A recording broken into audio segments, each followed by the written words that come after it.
माँ बताती है, उस समय घर में सब बहुत खुश थे। जल्द ही घर में खुशखबरी आने वाली थी।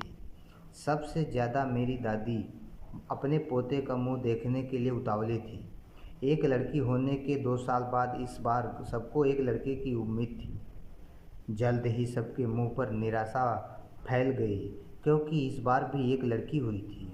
हाँ जी, घर में सब दुखी थे, सिवाय दो लोगों के। एक मेरी माँ और मेरी बहन पीहू। वो दोनों ही थे वहाँ जो मुझे देखकर खुश हुए थे। दादी की तो जैसे अब कोई उम्मीद ही नहीं बची। सब उम्मीद पर मर गई थी। मैं दिखने में घर में सबसे काली थी। माँ कहती है, मैं घर पर हुई थी, मुझे कोई अस्पताल नहीं ले गया। मेरी दादी मुझे गोद में नहीं लेती थी। पिताजी शहर में नौकरी करते थे, कभी कभी घर आते थे। माँ मुझे और मेरी बहन से बहुत प्यार करती थी। पीहू बहुत सुंदर थी, इसलिए सब उसे अपनी गोद में लेते थे और उसको बहुत खिलाते थे। मैं बहुत सांवरी थी, इसलिए मुझे कोई नहीं खिलाता था। मेरी माँ थी जो मुझे दुलार करती थी। सबने मेरी रंगत की वजह से मेरा नाम सांवरी रखा था। दादी तो 2 साल बाद हमें छोड़कर चली गई। पोते का मुंह देखने की चाहत में दिल में लिए मर गई। पिताजी अब हम सबको अपने साथ शहर ले आए। हम दोनों बहनें अब साथ स्कूल जाते थे। स्कूल में भी मेरे कोई नहीं बैठता था, कोई दोस्ती नहीं करता था। मैं बहुत रोती थी। दीदी मेरे एक कक्षा आगे थी, मेरी सबसे अच्छी सहेली बनी। जब दीदी पास होती तो मुझे कभी भी अकेलापन महसूस नहीं होता था। इसी तरह लोगों की बेरुखी सह के मैं बड़ी हो रही थी। अब हम कॉलेज में पढ़ते थे। दीदी दीदी अपनी ट्यूशन की वजह से साथ नहीं जाती थी। अब मेरे साथ मेरे पड़ोस में रहने वाली नेहा, जो कि अभी अभी पड़ोस में नई आई थी, वो जाती थी। नेहा के साथ हम बस में जाते थे तो लड़के नेहा को सिर देने के लिए खड़े हो जाते थे। नेहा बहुत खूबसूरत थी। कॉलेज में भी मुझसे कोई बोलना पसंद नहीं करता था। मुझे अगर किसी से कोई भी बुक लेनी होती तो सब बहाना बना देते थे। नेहा के एक बार बोलने से ही सब दे देते थे। इसलिए मैं नेहा से ही बोलती थी कि मुझे बुक चाहिए। कॉलेज में वार्षिक कार्यक्रम होने वाले थे। मैंने भी भाग लेने के लिए एक डांस ग्रुप में भाग लिया, पर अध्यापिका ने निकाल दिया, ये बोलकर कि कम ही लड़के चाहिए। मैं अक्सर किसी से बात करने में संकोच करती थी। हमें सबकी नज़रों में अपने लिए हीनता ही दिखती थी। छुप छुप के बहुत रोती थी मैं। कुछ भी पहन लूँ अच्छी नहीं लगती थी। नेहा का जन्मदिन था। नेहा को कॉलेज में सभी ने बधाई दी। नेहा ने अपने घर पर एक छोटी सी पार्टी रखी। मुझे ज़्यादा भीड़ शोर पार्टी पसंद नहीं था, फिर भी हमारी एकमात्र सहेली की पार्टी में हमें जाना ज़रूरी था। दीदी ने अपने ट्यूशन टेस्ट के कारण साथ जाने को मना कर दिया। हमें बहुत डर लग रहा था। वहाँ मेरे कॉलेज के लड़के लड़कियाँ सब थे। दीदी की मदद से मैं पार्टी के लिए तैयार हो कर पार्टी चली गई। वहाँ नेहा मेरे घर से एक दो बात करके अपने बाकी के दोस्तों के साथ स्वागत में लग गई, क्योंकि कॉलेज का कोई भी मेरे से बात करना पसंद नहीं करते थे। इसलिए मैं चुपचाप एक जगह बैठी थी। नेहा अब केक काटने लगी।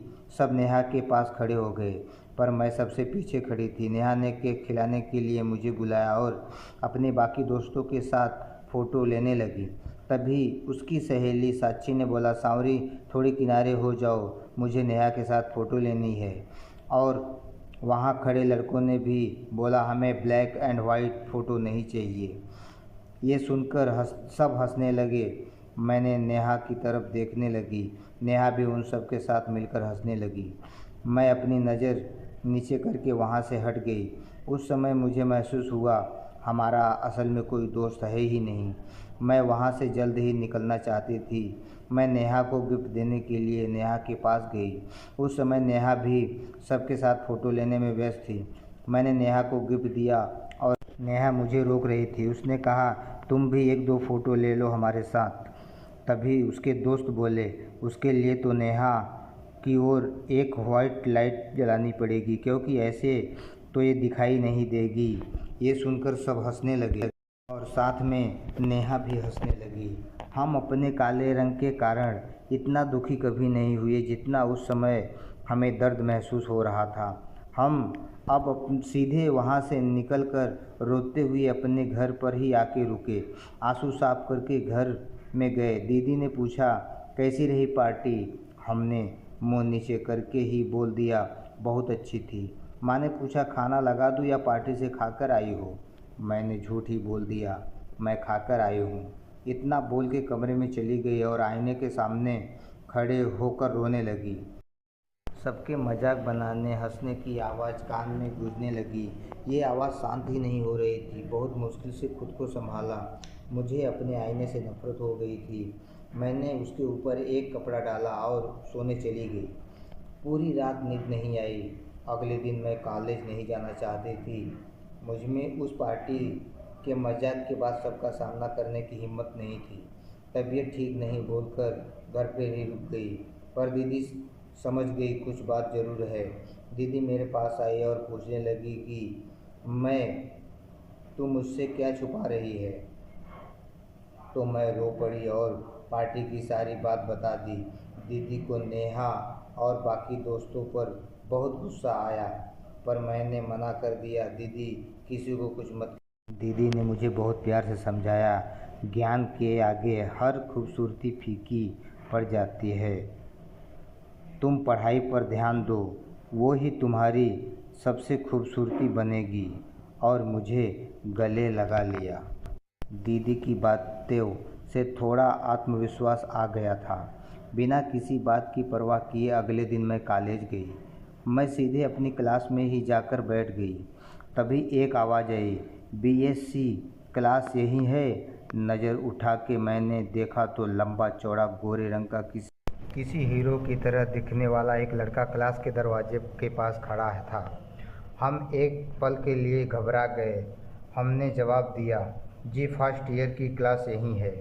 वो तूफान की तरह अंदर आके मेरे पास की सीट पर बैठ गया और बोला, थैंक्स, मुझे लोगों के नज़रअंदाज और बेरुखी की आदतों हो गई है, इसलिए मैं हर किसी से कम ही बात करता हूँ। उसने फिर बोला, क्लास कितने बजे से है?